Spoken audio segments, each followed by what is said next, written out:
महाभारत काल में लगभग 5,500 वर्ष पहले एक महान आत्मा का अवतरण हुआ जिसे हम भीमपौत्र बर्बरीक के नाम से जानते हैं। महिसागर संगम स्थित गुप्त क्षेत्र में नवदुर्ग गांव की सात्विक और निष्काम तपस्या कर बर्बरीक ने दिव्य दल और 3 तीर व धनुष प्राप्त किए।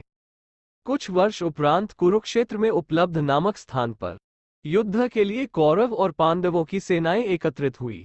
युद्ध का शंखनाद होने ही वाला था कि यह वृतांत बर्बरीक को ज्ञात हुआ और उन्होंने माता का आशीर्वाद ले युद्धभूमि की तरफ प्रस्थान किया। उनका इरादा था कि युद्ध में जो भी हारेगा उसकी सहायता करूंगा। उनका इरादा था कि युद्ध में जो भी हारेगा उसकी सहायता करूंगा। भगवान श्री कृष्ण को जब यह वृतांत ज्ञात हुआ तो उन्होंने सोचा कि ऐसी स्थिति में युद्ध कभी समाप्त नहीं होने वाला, अतः उन्होंने ब्राह्मण का वेश धारण कर बर्बरीक का मार्ग रोककर उनसे पूछा कि आप कहाँ प्रस्थान कर रहे हैं। बर्बरीक ने अपना ध्येय बताया कि वो कुरुक्षेत्र जाकर अपना कर्तव्य निर्वाह करेंगे और इस पर ब्राह्मण रूप में श्री कृष्ण ने उन्हें अपना कौशल दिखाने को कहा। बर्बरीक ने एक ही तीर से पेड़ के सभी पत्तों को भेद दिया सिवाय एक पत्ते के जो श्री कृष्ण ने अपने पैरों के नीचे दबा दिया था। बर्बरीक ने ब्राह्मण रूपी श्री कृष्ण से प्रार्थना की कि वो अपना पैर पत्ते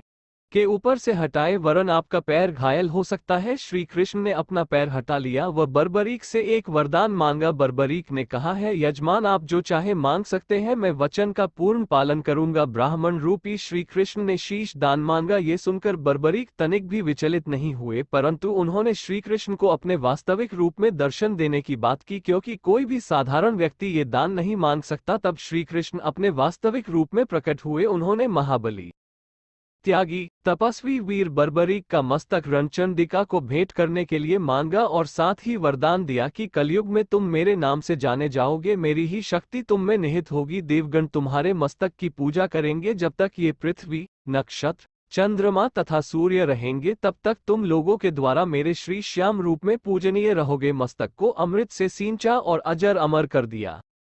मस्तक ने संपूर्ण महाभारत का युद्ध देखा एवं युद्ध के निर्णायक भी रहे। युद्ध के बाद महाबली बर्बरीक कृष्ण से आशीर्वाद लेकर अंतर्ध्यान हो गए। बहुत समय बाद कलयुग का प्रसार बढ़ते ही भगवान श्याम के वरदान से भक्तों का उद्धार करने के लिए खाटू में चमत्कारी रूप से प्रकट हुए। एक गाय घर जाते समय रास्ते में एक स्थान पर खड़ी होकर चारों थनों से दूध की धाराएं बहाती थी। जब ग्वाले ने ये दृश्य देखा तो सारा वृतांत भक्त नरेश खंडेला के राजा को सुनाया।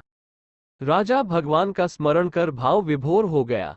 स्वप्न में भगवान श्री श्यामदेव ने प्रकट होकर कहा, मैं श्यामदेव हूँ। जिस स्थान पर गाय के थन से दूध निकलता है वहां मेरा शालिग्राम शिलारूप विग्रह है। खुदाई करके विधि विधान से प्रतिष्ठित करवा दो। मेरे इस शिला विग्रह को पूजने जो खाटू आएंगे उनका सब प्रकार से कल्याण होगा। खुदाई से प्राप्त शिलारूप विग्रह को विधिवत शास्त्रों के अनुसार प्रतिष्ठित कराया गया। चौहान राजपूतों में 9 कंवर हुई है जिन्होंने इस विग्रह को आताइयों के विध्वंस से बचाने हेतु झोपड़े में रखा एवं सेवा पूजा की।